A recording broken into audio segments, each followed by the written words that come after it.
আসসালামু আলাইকুম ওয়া রাহমাতুল্লাহি ওয়া বারাকাতুহু।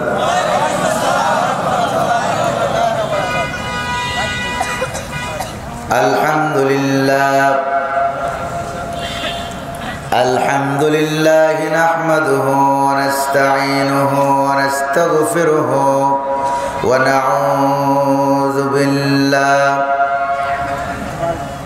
نعوذ بالله من شرور أنفسنا ومن سيئات أعمالنا من يهد الله فلا مضل له ومن يضلل فلا هادي له ونشهد أن لا إله إلا الله وحده لا شريك له ونشهد أن سيدنا وحبيبنا ومولانا محمدا عبده ورسوله الذي أرسله بالحق بشيرا ونذيرا وداعيا إلى الله بإذنه وسراجا منيرا فقد قال الله تعالى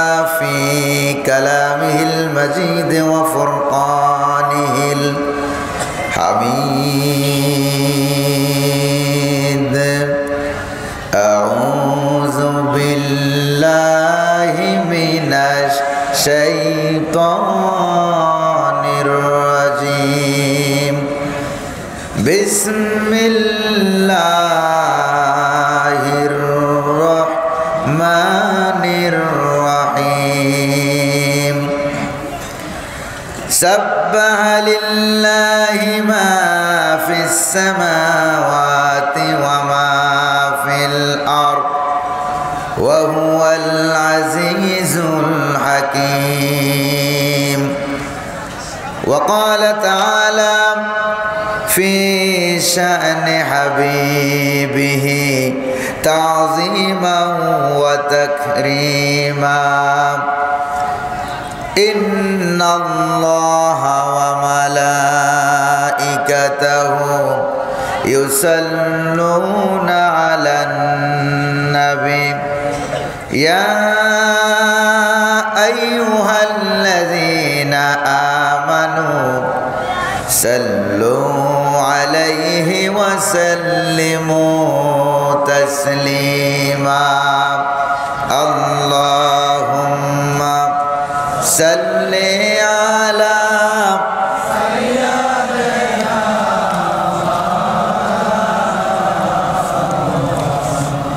وعلى آله سيدنا مولانا মহব্বতের সাথে প্রাণ খুলে সকলে পড়ুন আল্লাহুম্মা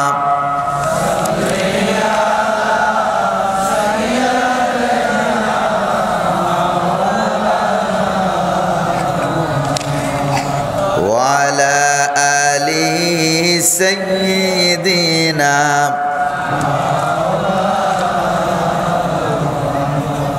বালাগাল উলা بكماله كشف الدجى بجماله حسنت جميع خصاله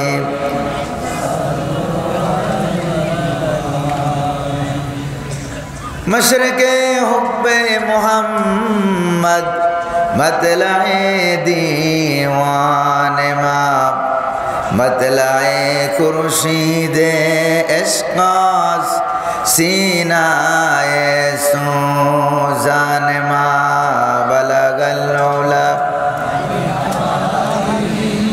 کشف الدجى بجماله حسنت جميع خصاله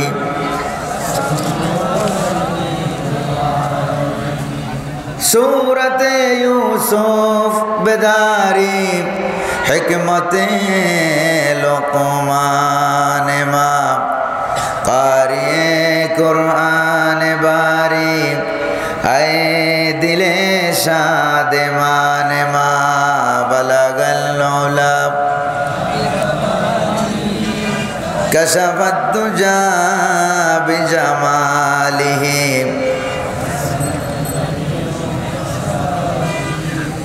सल्लो अलैहि वाली अल्लाहुम्मा आमीन। रब्बना ज़लमना अनफुसना व इन लम तगफिर लना व तरहमना लनकुनन्ना मिनाल खासिरिन। আল্লাহ তাআলা বাংলাদেশের শিক্ষিত জ্ঞানী গুণী মানুষের জেলা নরসিংদী জেলাধীন পলাশ উপজেলাধীন ডাঙ্গা 7 দিনব্যাপী আন্তর্জাতিক ইসলামী মহাসম্মেলন কমিটি কর্তৃক আয়োজিত 7 দিনব্যাপী আজকের এই ইসলামী মহাসম্মেলনের আজকের এই চতুর্থ দিবসে কয়েকবার দুরূদ সালাম পড়ে তোমার দরবারে হাত তুলেছি। মেহেরবানি করে দুরূদ সালাম টুকুন সোনার মদিনায় নবী পাকের রওজা মুবারকে পৌঁছে দাও। तमाम পৃথিবীর মাটির নিচে যত মুমিন মুমিনাত শুয়ে আছেন সকলের আরওয়ার পরে সব পৌঁছে দাও। আল্লাহ তাআলা এই মাহফিলের আয়োজন যারা করেছেন আর শোনার জন্য যারা এসেছেন, কিয়ামতের দিন মুসিবতের সময় এই মাহফিল আমাদের সকলের জন্য জান্নাতে যাওয়ার উসিলা বানিয়ে দাও। ইয়া রব करम तू अगर करे ओ बात दे जबां को जो दिल पर असर करे। रब्बना तक़ब्बल मिन्ना इन्नका अंतस समीउल अलीम व तुब अलैना इन्नका अंतत तव्वाबुर रहीम। सुब्हान रब्बिका रब्बिल इज्जति अम्मा यसिफून व सलामुन अलल मुरसलीन वल्हम्दुलिल्लाहि रब्बिल आलमीन। साहेब सदर जनाब सभापति नरसिंदी जिलार पलाश उपजेलाधीन डांगा इस्लामी महासम्मेलन कमिटी कर्तृक आयोजित 7 दिनব্যাপী आंतर्जातिक इस्लामी महासम्मेलনের আজকের এই চতুর্থ দিবসের जनाब सभापति नूरजहान टेक्सटाइलेर सत्ताधिकारी कृति सन्तान जनसेवक जनाब मोहम्मद आब्दुल हान्नान साहेब आजकेर महफिले बयान पेश करेছেন आंतर्जातिक ख्यातिसम्पन्न आलेम दीन वसरे कुरान नागाइज दरबार शरीफेर पीरे कामिल हजरत मौलाना मुस्ताक फैजी साहेब दामात बरकातुमुल आलिया बयान पेश करेছেন। आमी आसार आगेई मानुष गড়ার कारिगर कामरा माशक फाजिल माद्रासार सम्मानित भाइस प्रिंसिपल बंधुवर आलेम दीन हजरत मौलाना जाकारिया साहेब बयान पेश करेছেন। हजरत मौलाना नुरुज्जामान गाजी साहेब पवित्र कुरानुल कारीम থেকে তেলাওয়াত করেছেন। हजरत मौलाना मिशकात सिद्दीकी साहेब सह आजकेर महफिले जार नाम ना निले नाइबा हय जिनि बार बार उलामाए केरामदेरके खोज करे करे दावात दिएछेन खोज खबर राखें आपनादेर एलाकार कृति सन्तान डांगा इउनियन परिषदेर साবেক চেয়ারম্যান খ্যাতিসম্পন্ন ব্যক্তিত্ব जनसेवक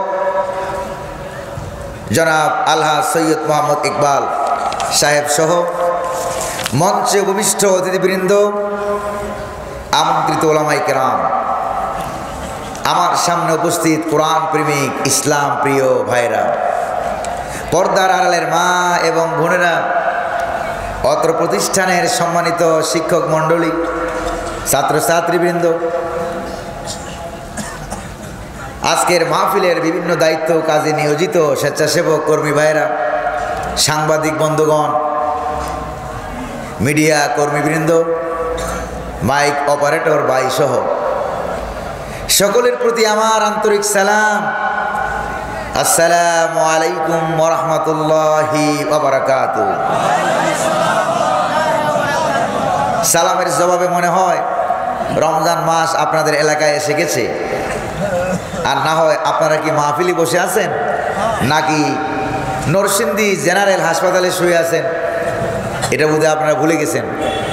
আপনারা কি সুস্থ না অসুস্থ? এটা টেস্ট করার জন্য আমি আবারও সালাম দিচ্ছি। আসসালামু আলাইকুম ওয়া রাহমাতুল্লাহ। আজকের এই মাহফিলে যিনি আমাদেরকে আসার তৌফিক দান করলেন তিনি কে? বসার তৌফিক দিলেন তিনি কে? পরিবেশ এত সুন্দর, না মাইকে অসুবিধা, না লাইটে অসুবিধা, না শীত এবং প্রচণ্ড ঠান্ডায় অসুবিধা, পরিবেশটা নাতিশীতোষ্ণ, এয়ার কন্ডিশন। যিনি বানাইয়া দিলেন তিনি কে? সে আল্লাহ পাকের দরবারে কায়মান বাক্যে, বীর বিক্রমে, সিংহ গর্জনে, পুরুষোচিত কণ্ঠে আকাশ বাতাসকে মুখরিত করে অন্তরের অন্তঃস্থল থেকে শুকরিয়া জ্ঞাপন করছি। আল্লাহ পাকের দেওয়া জবান দিয়ে তারই শিখানো ভাষায় সকলে পড়ছি আলহামদুলিল্লাহ। রব্বানা লাকাল হামদ হামদান কাসীরান তাইয়িবান মুবারাকান ফি। প্রশংসা করলাম কার? দুরূদ শরীফ পড়লাম কার? দুরূদ শরীফ কি আল্লাহ না মুহাম্মদুর রাসূলুল্লাহ সাল্লাল্লাহু আলাইহি ওয়াসাল্লামের দরবারে আল্লাহ পাক যেন দয়া করে, মেহেরবানি করে আমাদের দুরূদ সালামকে সোনার মদিনার সবুজ গম্বুজের নিচে পৌঁছে দিন। আমরা বলি আমিন। আল্লাহ পাকের শুকরিয়া জ্ঞাপন করি। নবী করিম সাল্লাল্লাহু আলাইহি সাল্লামের দুরূদ সালাম পাঠিয়ে আজকের মাহফিল কমিটিকেও ধন্যবাদ জানাচ্ছি, কৃতজ্ঞতা প্রকাশ করছি যে তারা অত্যন্ত সুন্দরভাবে একটি মনোরম পরিবেশ তৈরি করেছেন ওয়াজ, তাফসির, মাহফিল, ইসলামী মহাসম্মেলনে, যাতে করে কারো কোনো অসুবিধা না হয়, সবাই যাতে করে মনোমুগ্ধকর পরিবেশে শ্রবণ করতে পারে। যেটা বলেন ঠিক না? এই জন্য কমিটিকেও ধন্যবাদ জানাই। আল্লাহ পাকের শুকরিয়া আবার বলি, কারণ গত বছর যদি এই মাহফিলটা হইতো, মাহফিল কমিটি অনুমতি পাওয়ার জন্য বিভিন্ন জায়গায় ঘুরতে ঘুরতে কয়েকশো জোড়া জুতা ক্ষয় হওয়ার সম্ভাবনা ছিল নাকি ছিল না বলেন আপনারা? বিনা অনুমতিতে এবছর কোনো অনুমতি নেওয়া লাগছে নাকি? বিনা অনুমতিতে যিনি মাহফিল করার তৌফিক দান করলেন তিনি কে? আমরা অন্য বছর মাহফিলে আমরা সরাসরি কথা বলতে পারি নাই, ডাইরেক্ট কথা বলতে পারি নাই। যেখানে আল্লাহ পাকের কোরআন থেকে আমরা সরাসরি কথা বলতে গিয়েছি, ডাইরেক্ট কথা বলতে গিয়েছি, সেখানেই আমাদেরকে দৌড়ানি দেওয়া হয়েছিল। আমরা দৌড়ানি খাওয়া লাগছে, যেটা বলেন ঠিক না? আমরা খাইছিলাম দৌড়ানি, আর যারা আমাদেরকে দৌড়ানি দিয়েছিল ওরা খাইতো বিরিয়ানি। যেটা বলেন ঠিক কিনা? আর আল্লাহ পাক কালের আবর্তনে সময়ের চাকা ঘুরাইয়া সময়ের মালিককে সে আল্লাহ পাক এমন এক অবস্থা করলেন, এবছর আল্লাহ পাক আমাদেরকে খাওয়ায় বিরিয়ানি আর ওরা খায় দৌড়ানি। এমন দৌড়ানি না যেই দৌড়ানি বাংলাদেশ থেকে শুরু, দৌড়ানি খাইতে খাইতে বর্ডার পাস হইয়া দিল্লি গিয়া পালিয়েছে। জোরে বলেন ঠিক কিনা? এমন দৌড়ানি আপনারা দিতে পারেন? আলহামদুলিল্লাহ কোন? এই দৌড়ানি দেওয়ার তৌফিক যিনি দান করলেন তিনি কে? এই জন্য আবার বলি আলহামদুলিল্লাহ।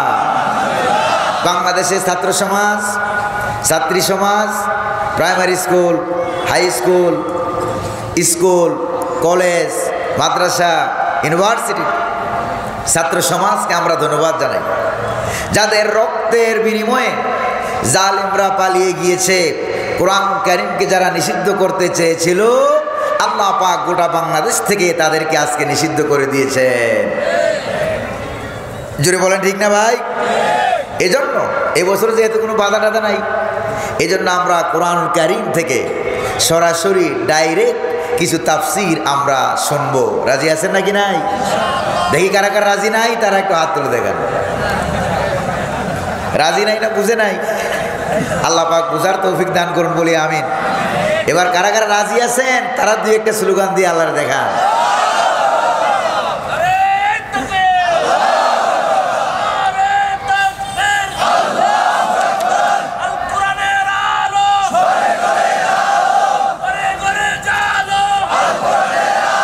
প্রিয় ভাইরা আমার, আজকে আমরা সরাসরি ডাইরেক্ট কোরআন কারীম থেকে তাফসীর শুনবো, কারণ আল্লাহ পাক আমাদের আল্লাহ, তিনি কিন্তু ডাইরেক্ট।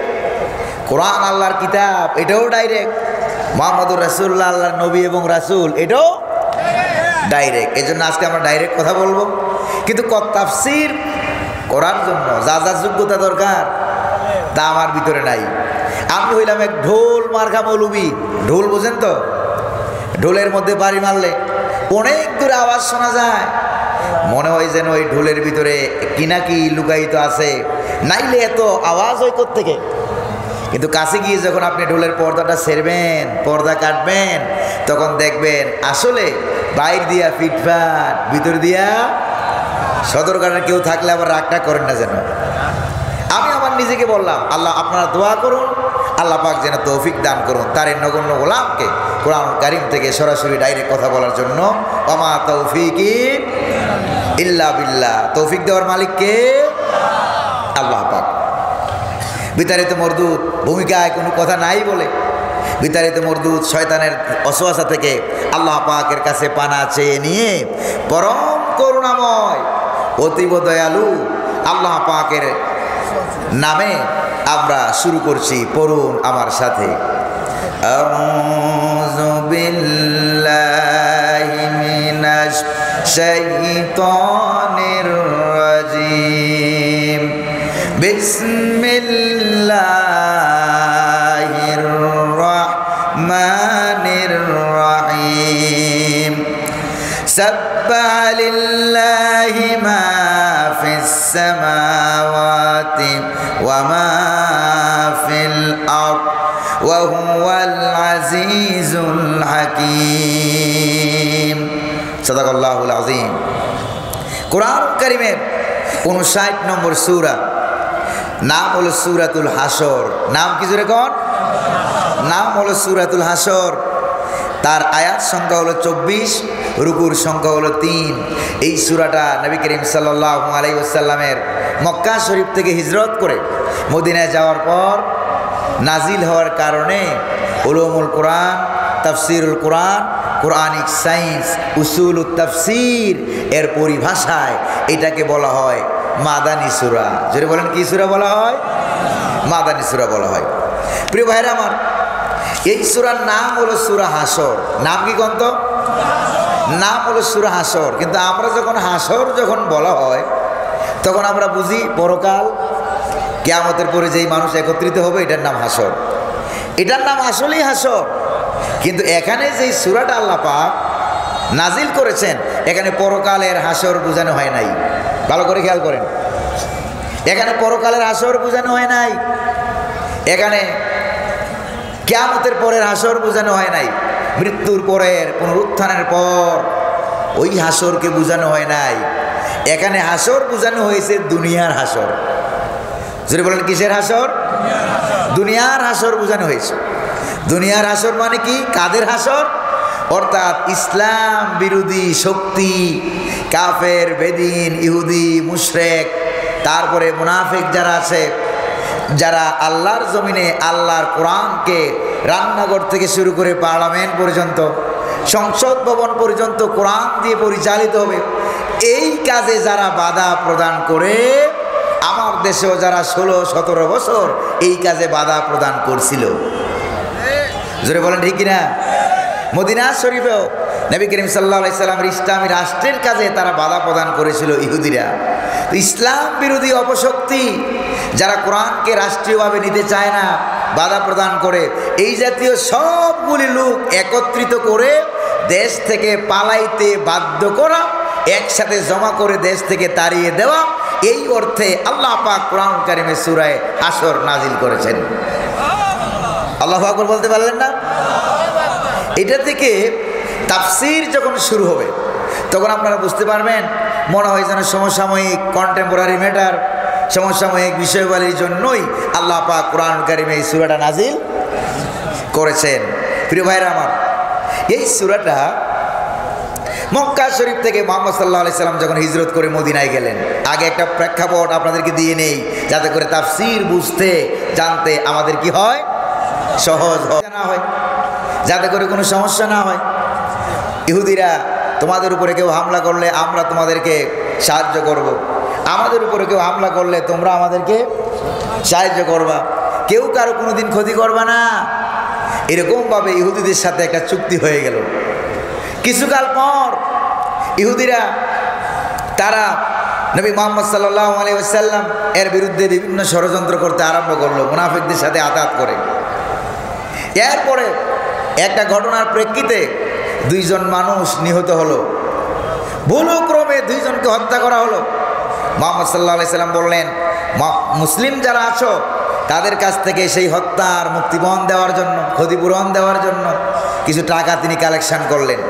আবার কিছু টাকা ইহুদিদের কাছ থেকে কালেকশন করার জন্য তিনি ইহুদি বনু নজির গোত্র, মদিনা শরীফ থেকে প্রায় 2 মাইল দূরে বনু নজির গোত্রের কাছে মুহাম্মদ সাল্লাল্লাহু আলাইহি ওয়াসাল্লাম নিজেই গেলেন।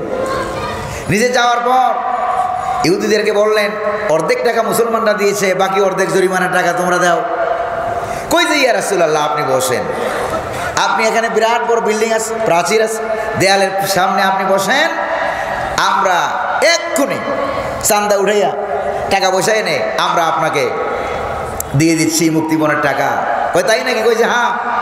মুহাম্মদ সাল্লাল্লাহু আলাইহি সাল্লাম একা বসে আছেন। ইহুদিরা চলে গেল, চান্দা উঠাবার কথা বলে তারা চলে গেল, গিয়ে গোপন বৈঠক করলো। গোপন বৈঠকে তারা বলল যে ইট ইজ হাই টাইম, এটাই হলো উপযুক্ত সময়, এই সময় ছাড়া অন্য কোনো সময় মুহাম্মদুর রাসূলুল্লাহকে হত্যা করা যাবে না। নাউজুবিল্লাহ কবেন না? আল্লাহর নবী হত্যার ষড়যন্ত্র, এটা কি ছোট অপরাধ না বড় অপরাধ? অনেক বড় অপরাধ। আল্লাহর নবীকে তারা হত্যা করবে, কত বড় মারাত্মক কথা। মুহাম্মদ সাল্লাল্লাহু আলাইহি ওয়াসাল্লাম এখানে বসে আছেন, ওরা বিরাট বড় পাথর নিয়ে বিল্ডিংয়ের উপরে উঠতেছে, উপর ছাদের উপর থেকে হুজুরের উপরে ফেলাবে, আর মুহাম্মদ সাল্লাল্লাহু আলাইহি ওয়াসাল্লাম মারা যাবে। পাথর ফেলাবার আগে আগেই আল্লাহ পাক হযরত জিবরীল আলাইহিস সালামকে পাঠিয়ে দিলেন, যান গিয়ে আমার হাবিবকে বলেন এক্ষুনি এই জায়গা যেন তিনি ত্যাগ করে মুসলমানদের এরিয়া এলাকায় চলে যায়। কি? ইহুদিরা আপনার জন্য টাকা আনতে যায় নাই, চাঁদা উঠাইতে যায় নাই, তারা জরিমানার টাকা উঠাইতেন নাম করে তারা আপনাকে হত্যা করার ষড়যন্ত্র করছে। আল্লাহ পাকের অর্ডার হলো আপনি এই মুহূর্তে মুসলমানদের এলাকায় চলে যান।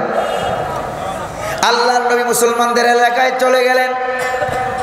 যাওয়ার পর সেখানে আল্লাহর নবী মুসলমানদের সাথে পরামর্শ করলেন। পরামর্শ করার পর এবার ইহুদিদের প্রতি তিনি একটা আলটিমেটাম দিয়ে দিলেন, আপনারা কি এটা ছোট অপরাধ না বড় অপরাধ? নবী হত্যার ষড়যন্ত্র। নবী হত্যা করবে, ইসলাম হত্যা করবে, দুনিয়া থেকে আল্লাহর কোরআনকে ধূলিসাৎ করে দেবে। এই ষড়যন্ত্র 1500 বছর আগে হয়েছিল বাংলাদেশে, এরকম ষড়যন্ত্র হয়টাই নাই। জোরে বলেন, হয়েছে নাকি হয় নাই?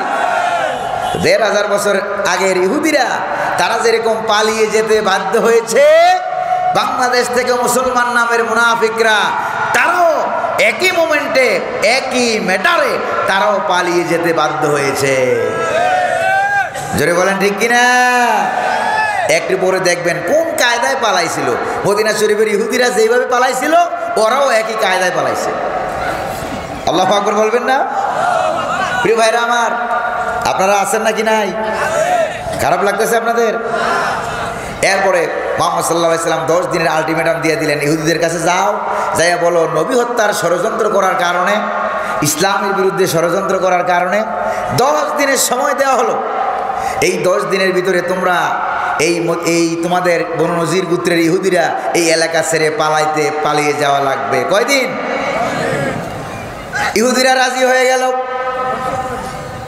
এরপরে আল্লাহর নবীর প্রস্তাব অনুযায়ী যখন রাজি হয়ে গেল, তখন মক্কা শরীফের মদিনা শরীফের মুনাফিকদের সর্দার নাম কি? আব্দুল্লাহ ইবনে উবাই ইবনে সালুল।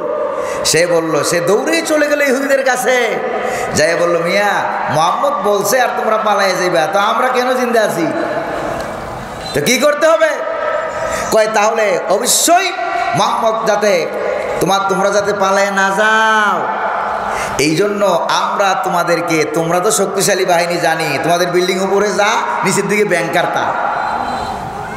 তা ব্যাংকার, তোমরা শক্তিশালী বাহিনী, কাজেই তোমরা পালাইও না, প্রয়োজনে মুনাফিকের নেতা বলল, আমার পক্ষ থেকে 2000 সৈন্য দেব।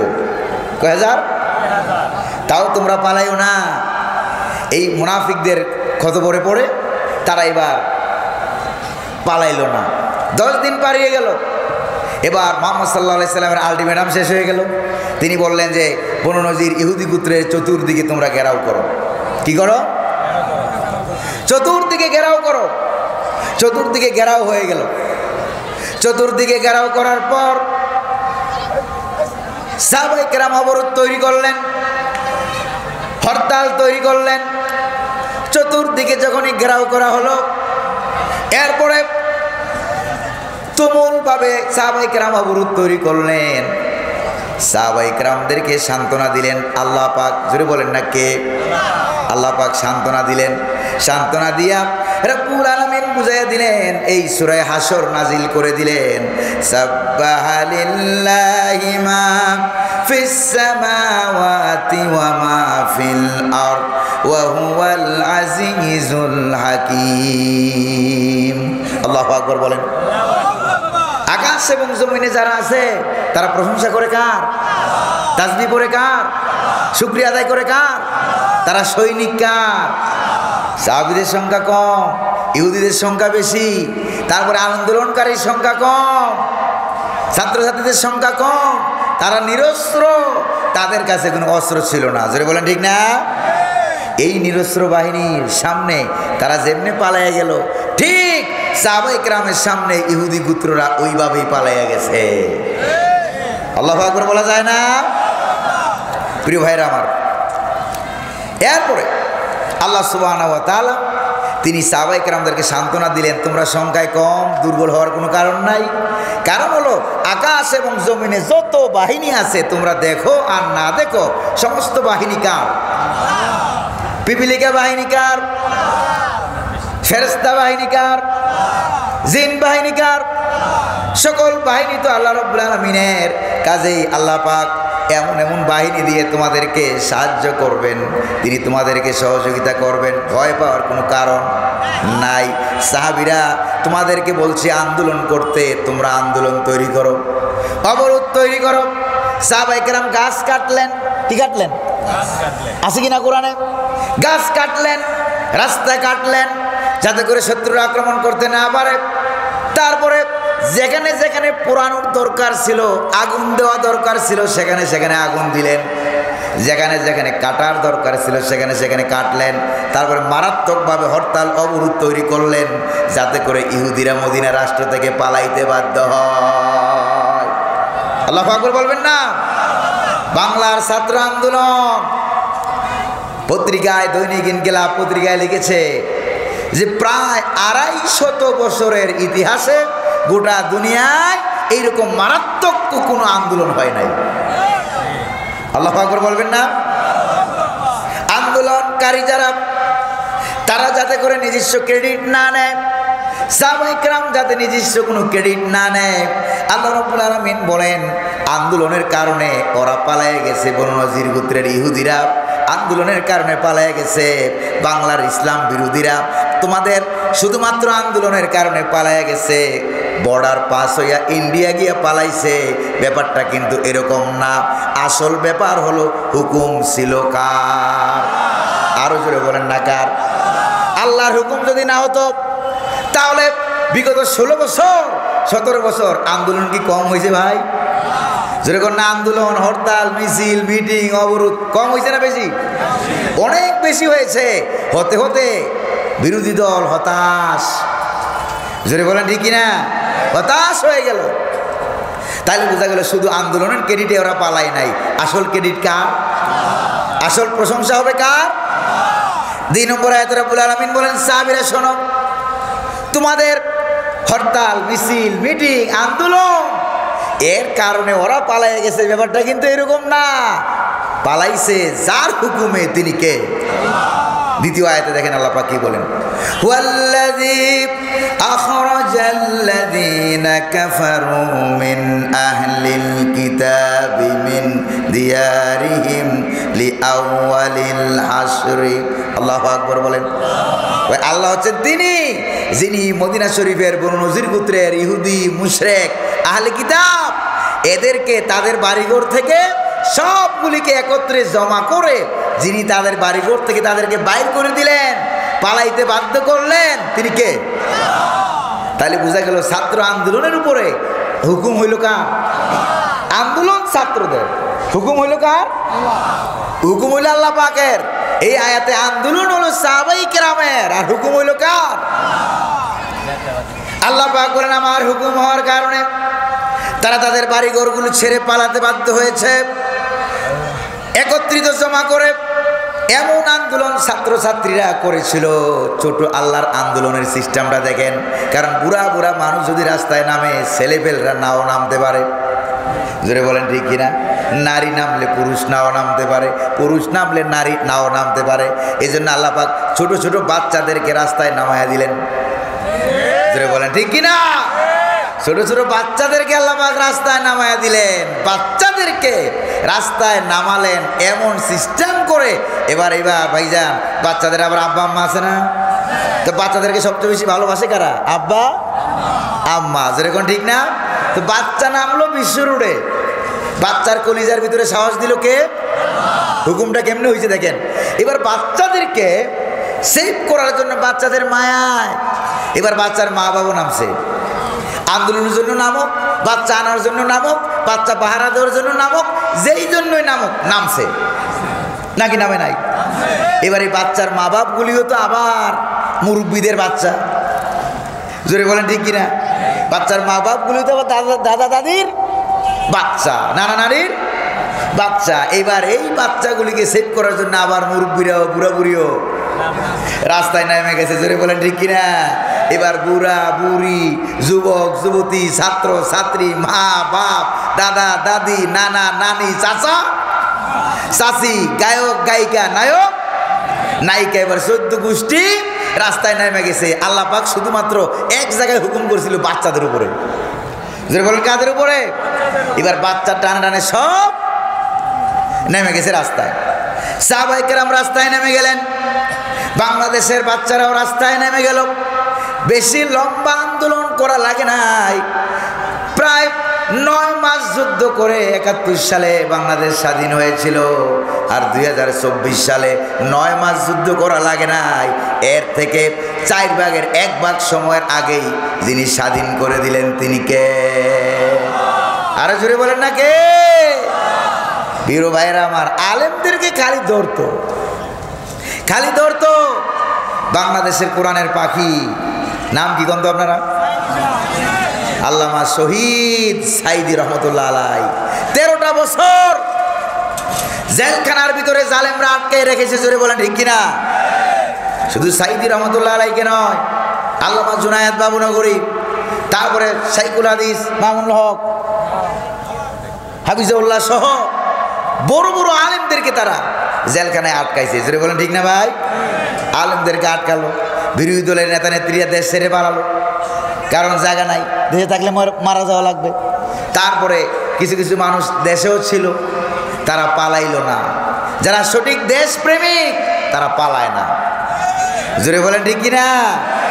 আর যারা দেশপ্রেমিক নয় তারা লম্বা লম্বা কথা কয়, পালাবো না পালাবো না, আসলে সবার আগে পালায়, জোরে বলেন ঠিক না ভাই?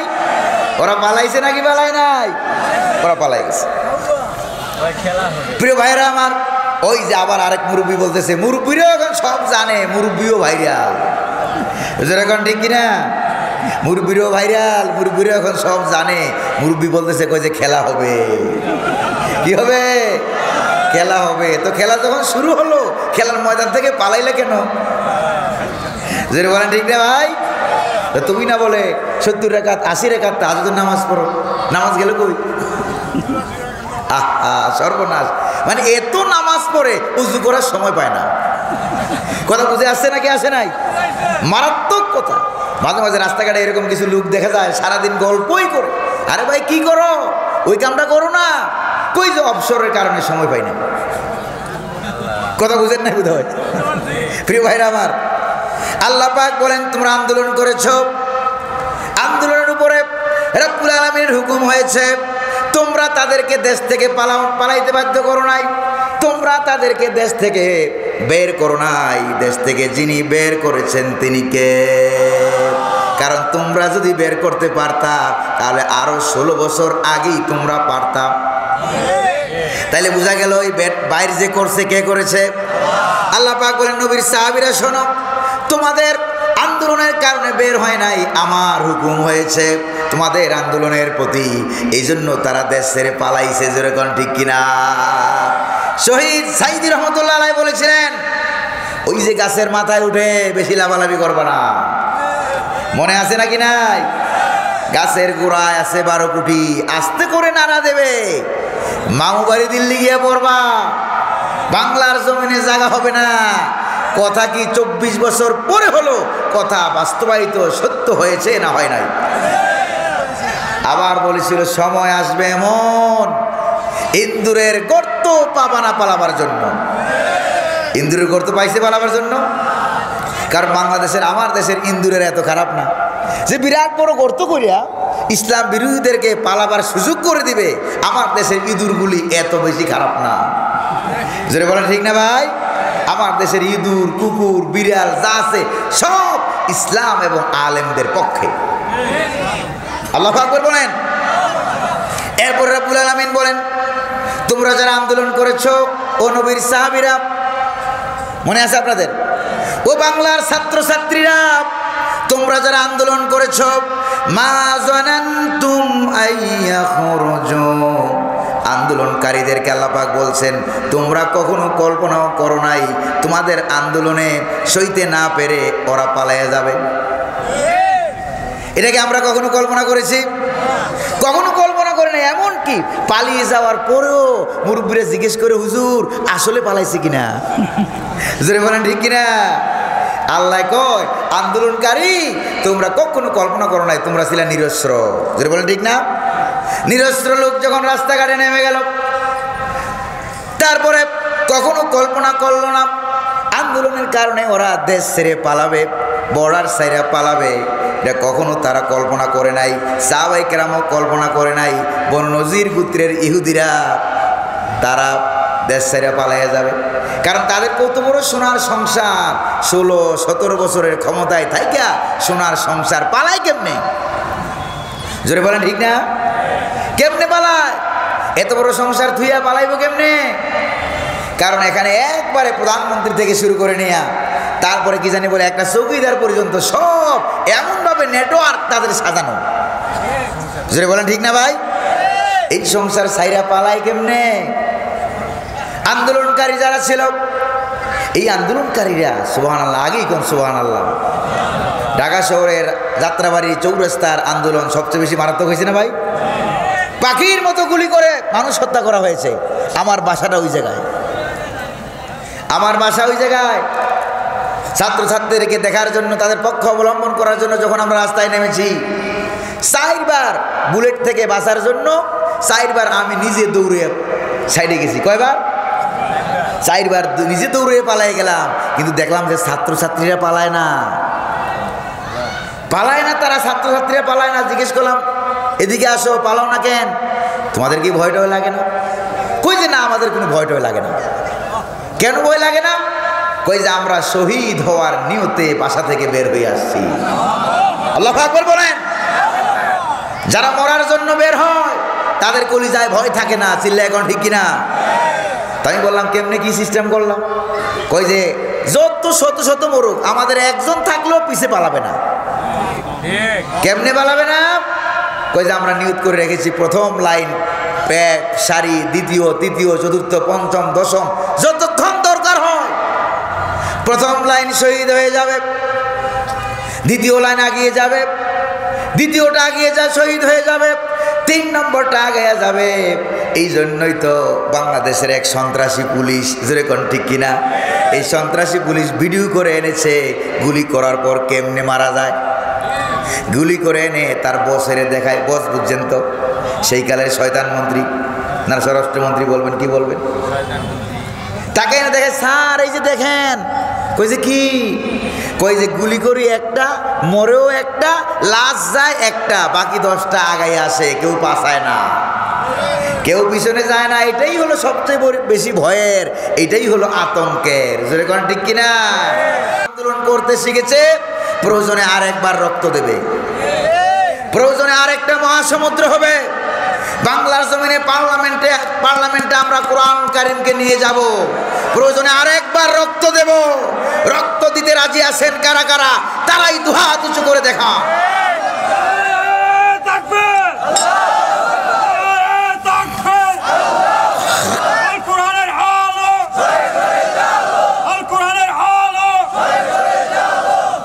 প্রিয় ভাইরা আমার, প্রিয় ভাইরা আমার, এই মনোভাবটা ছিল যারা আন্দোলন করত তাদের মনোভাব, সাহাবায়ে কেরামের মনোভাব হলো আমাদের এই আন্দোলনে ওরা পালাবে না, কারণ তাদের বাহিনীর কোনো অভাব নাই, বাহিনীর কোনো অভাব। তাদের ইন্ডিয়ান বাহিনী ছিল কি ছিল না? তাদের ইন্ডিয়ান বাহিনী, তাদের র্যাব বাহিনী, তাদের র বাহিনী, তাদের দলীয় সন্ত্রাসী বাহিনী ছিল কি ছিল না? অস্ত্রধারী বাহিনী। এত বাহিনী তুইয়া বুঝি কেউ পালায়? জোরে বলেন না, কেউ পালায়? কেউ তো পালায় না। এই জন্য আন্দোলন যারা করেছিল তারা কখনো কল্পনাও করে নাই যে তাদের আন্দোলনে, নিরস্ত্র আন্দোলনে ওরা পালাইয়া যাবে। আল্লাহ আকবার বলবেন না? আর যারা পালিয়ে গিয়েছে তাদের ধারণা কি ছিল দেখেন, আল্লাহ পাক বলছেন বনু নজির পুত্রে যে সকল ইহুদিরা মুসলমানদের অবরোধ খাইয়া যারা পালিয়ে গেছে তাদের ধারণা কি ছিল দেখেন, ওয়াজান্নু আন্নাহুম মানিআতুহুম হুসুনুহুম মিনাল্লাহ। তারা যারা পালিয়ে গিয়েছে তারা মনে মনে ভাবছিল যে আমাদের তো বাহিনীর অভাব নাই, আমাদের বাহিনী, আমাদের সৈনিক, আমাদের দুর্গ, এরা আমাদেরকে আল্লাহর আযাব থেকে, গজব থেকে, আন্দোলনকারীদের হাত থেকে আমাদের বাহিনীরা আমাদেরকে বাঁচাবে। জোরে বলেন ঠিক কিনা? এই জন্য ঘন ঘন টেলিফোন, ঘন ঘন টেলিফোন। ওই শয়তান এখনো মিস কল মারে মাঝে মাঝে। জোরে বলেন ঠিক না ভাই? এই শয়তান এখনো মিস কল মারে, কই যে ডোনাল্ড ট্রাম্পের ছবি নিয়ে মিছিল করবি। এই খবর চলে গেছে আবার ট্রাম্পের কাছে। জোরে বলেন ঠিক কিনা? কু মতলব ফুডুস হয়ে গেছে। যেরকম ঠিক কিনা? আবার বলে তোমরা আন্দোলন চালিয়ে যাও, আমরা সময় সুযোগ পাইলে আমি চট করে ঢুকে যাব। ছাত্র সমাজ ঘুমায় নাই এখনো, ছাত্র সমাজ ঘুমায় নাই। চট করে ঢুকবা, খপ করে ধরে ফেলবে, ধরে ডাইরেক্ট আয়না করে। জোরে বলেন ঠিক কিনা? এবার বুঝো মজা কেমন লাগে। ওরা কখনো কল্পনা করে নাই পালিয়ে যাওয়া লাগবে। কয়েকদিন আগে দেখলাম চেহারা টেহারা একবারে ফ্যাকাশ হয়ে গেছে। পালিয়ে যাওয়ার 2 দিন বা 1 দিন আগে, কয়েক ঘন্টা আগে আইসা বলতেছে কেন আমাদেরকে পালিয়ে যাওয়া লাগবে, কেন আমরা পালাবো, কারণ কি? আমরা কি দেশ উন্নতি করি নাই? বলছে নাকি বলে নাই? কেন আমরা পালাবো? আমার অপরাধটা কি? এবার আমি বলি আপনার অপরাধটা আপনি বুঝবেন না, কারণ যারা জালেম তারা জুলুম ভুলে যায়। জোরে বলেন ঠিক কিনা? আর যারা মজলুম, যাদের উপর অন্যায় করা হয়, অত্যাচার করা হয়, তারা কখনো জুলুম ভুলে না। প্রিয় ভাইরা আমার, এরপরে ওরা তো কল্পনা করছে না যে আমাদেরকে পালিয়ে যাওয়া লাগবে। তারাও কল্পনা করে, আন্দোলনকারীরাও বুঝে নাই যে আমাদের আন্দোলনে ওরা পালিয়ে যাবে। আর যারা পালিয়ে গেছে ওরাও কল্পনা করে নাই যে বাচ্চাদের আন্দোলনে আমাদেরকে দেশ ছাইরা পালানো লাগবে। আল্লাহু আকবার বলেন। আল্লাহ রাব্বুল আলামিন বলেন উভয় পক্ষ যখন বুঝলো না, সেখানে আল্লাহ পাক বলেন আমার হুকুম, আমার গজবের ফয়সালা হয়ে গেছে। সুবহান আল্লাহু আকবার বলেন। আমার গজবের ফয়সালা হয়ে গেল। ফাআতাহুমুল্লাহু মিন হাইসু লাম ইয়াহতাসিবু। আগেই কোন সুবহানাল্লাহ। রাব্বুল আলামিন বলেন এরপরে তারা কল্পনাও করতে পারে নাই যে তাদেরকে পালিয়ে যাওয়া লাগবে। এমন সময় আল্লাহ পাকের আযাব আর গজব এসে গেল, গজবের ঠেলায় পালাইতে বাধ্য হয়েছে। তারা কল্পনাও করে নাই, তাদের মনের অজান্তে কল্পনা যেদিক দিয়ে করে। এই পৃথিবীর জালেমদের একটা সুন্নত হইল কি জানেন? জালেমদের একটা অভ্যাস হলো যেদিক দিয়ে কল্পনা করবে, যেদিক দিয়ে আমার ক্ষমতা শেষ হতে পারে ওই দরজা বন্ধ করবে। কতক্ষণ ওই দরজা বন্ধ করবে, কতক্ষণ বর্ডার ক্লিয়ার করবে, কতক্ষণ সেনাবাহিনী মারবে, কতক্ষণ পিলখানা মারবে, কতক্ষণ খুন, কতক্ষণ ঘুম, কতক্ষণ বিরোধী দল মারবে। জোরে বলেন ঠিক কিনা? কারণ নিজের ক্ষমতা যাতে কি না হয়, নিজের ক্ষমতা যাতে শেষ না হয়। যেরকম ঠিক না ভাই? এইভাবে মারবে।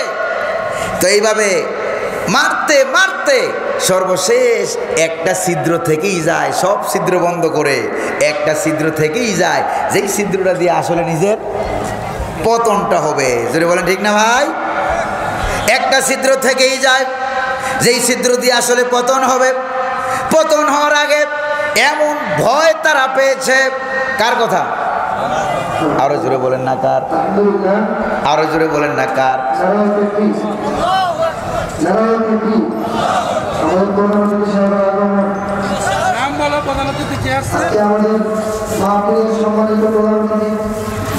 মোহাম্মদ আসাদ চৌধুরী সাহেব ইতিমধ্যে আমাদের মঞ্চে উপস্থিত হয়েছেন, সেজন্য সকলে একবার বলে আলহামদুলিল্লাহ।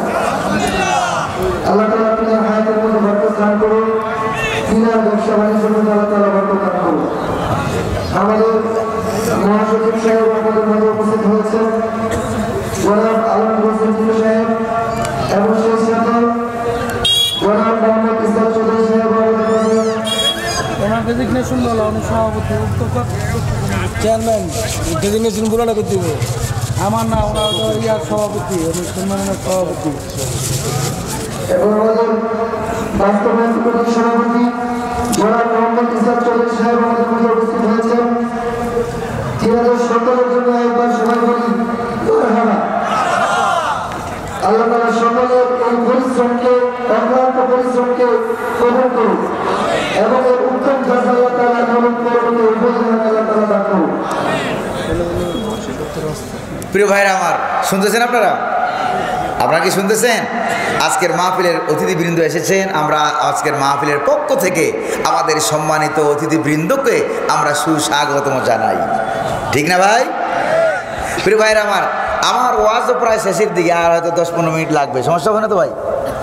না না না না। তো ওয়াজও প্রায় শেষের দিকে, তাফসীরও শেষের দিকে। দেখেন, এরপর রব্বুল আলামিন বলেন, ওরা যে পালিয়ে গেল। কারা পালিয়ে গেল? ইহুদিরা মদিনা শহর থেকে পালিয়ে গেল, আর বাংলাদেশের জমিন থেকে ইসলাম বিরোধীরা পালিয়ে গেল। জোরে বলেন ঠিক কিনা? এটা কেন পালাইছে আল্লাহ পাক ঘোষণা করেন, ওয়াকাযাফা ফি কুলুবিহিমুর রুবা। আল্লাহ পাক বলেন, তাদের কলিজার ভিতরে আমি আল্লাহ ভয় ঢুকাইয়া দিয়েছিলাম। এদিক দিয়ে ছাত্রছাত্রীদের কলিজার ভিতরে সাহস জোগাইল কে? আল্লাহ। আর যারা পালাইয়া গেল, ক্ষমতাসীন ছিল, বাহিনীর কোনো অভাব নাই, তাদের কলিজার ভিতরে ভয় ঢুকাইছে কে? একটা বাচ্চা পাওয়া গেছে। আল্লাহ। জোরে বলেন না কে? আল্লাহ। একটা মেয়ে বাচ্চা পাওয়া গেছে। নাম কি? নাম বলো। হালিমা নামে একটা মেয়ে বাচ্চা পাওয়া গেছে। স্টেজের বাম পাশে আছে। যার হয় এসে উপযুক্ত প্রমাণ দিয়ে নিয়ে যাবেন, বিনা প্রমাণে কিন্তু দিবেন না। বাবার নাম মামুন। বাড়ি কোথায়? গ্রাম গালিমপুর। গ্রাম গালিমপুর। বাবার নাম মামুন, মেয়ের নাম হালিমা। মেয়েটা পাওয়া গেছে, স্টেজের বাম পাশে আছে। আপনাদের উপযুক্ত প্রমাণ দিয়ে নিয়ে যাবেন। তুমি কেঁদো না, তুমি কেঁদো না, অনেক আছে তো, পেয়ে যাবে ইনশাল্লাহ, তাই না? পেয়ে যাবে। প্রিয় ভাইরা আমার, প্রিয় ভাইরা পাওয়া গেছে আলহামদুলিল্লাহ। কোন ঘোষণা দেওয়া মাত্রই পাওয়া গেছে। এবার আল্লাহ পাকের সিস্টেমটা দেখেন, এদিক দিয়ে ছাত্রছাত্রীদের কলজার ভিতরে সাহস জোগাইল কে? আল্লাহ পাক। আর যারা ক্ষমতাসীন ছিল 16-17 বছরের শাসনের পরেও, এত মজবুত সরকার গঠন করার পরেও তাদের কলিজার ভিতরে যিনি ভয় ঢুকাইলেন তিনি কে? তাদের কলিজার ভিতরে যে ভয় ঢুকেছে, এটাকে আপনারা টের পাইছেন নাকি পান নাই? পেয়েছেন নাকি পান নাই? 5ই আগস্ট দেশ স্বাধীন হলো। 36 জুলাই যেটাকে ছাত্রছাত্রীরা নাম দিয়েছে, 5ই আগস্ট দেশ স্বাধীন হলো। কিন্তু এর আগেই কোন এমপি মন্ত্রীরা স্বপ্নে কি দেখেছে জানি না, এর 1-1.5 মাস আগের থেকেই সবাই পাগলপুর। জোরে বলেন ঠিক কিনা? সব কি হয়ে গেছে? সবাই পালায়ে গেছে। প্রিয় ভাইরা আমার, পালিয়ে যাওয়ার সময় কি হয়েছে এটাও আল্লাহ পাক কোরআনে উল্লেখ করেছেন। আল্লাহু আকবার বলেন, ইউখরিবুনা বুয়ুতাহুম বিআইদিহিম ওয়া আইদিল মুমিনিন। তারা তাদের বাড়িঘরগুলো নিজেরাই ভেঙে ভেঙে পালাইছে। আল্লাহু আকবার বলবেন না? নিজেদের অফিস আদালতগুলো নিজের দল নিজেরাই ভেঙেছে। কারণ জননী যদি পালায়া যায় বাচ্চাদেরকে থুইয়া, তাইলে কি সংসার ঠিক থাকে? যদি বলেন ঠিক থাকে। জননী চলে গেল বাচ্চাদেরকে রাইখা, এই জন্য জননীও শেষ, বাচ্চারাও শেষ, ঘর সংসারও শেষ হয়ে গেল। আরেকটা মেয়ে হারানো গিয়েছে, নাম সিনথিয়া, বয়স 9 বছর, বাবার নাম রজুল, বাড়ি ঢাকা। তার মা কাটাকাটি করছে পিছনে, স্টেজের পিছনে। যদি এই মেয়েটাকে কেউ পেয়ে থাকেন, সিনথিয়া নামের এই মেয়েটি, মাত্র 9 বছর বয়স, বাড়ি ঢাকা। কেউ পেয়ে থাকলে স্টেজে অবশ্যই অবগত করবে। প্রিয় ভাইয়ের আমার, আল্লাহ যেন যারা হারিয়ে গেছে তাদেরকে পাওয়ার ব্যবস্থা যেন আল্লাহ করে দেন, বলি আমিন। আরো জোরে বলি আমিন। প্রিয় ভাইয়েরা আমার, শুনতেছেন নাকি? আপনারা শুনতেছেন? এই যে কোরআনের 1500 বছর আগের ঘটনা বর্তমান বাংলার জমিনের ঘটনার সাথে মিলে নাকি মিলে না? জোরে বলেন, মিলে নাকি মিলে না? অল্প অল্প মিলে না 100-এ 100, 16 আনা মিলে যায়। যেরকম ঠিক না ভাই?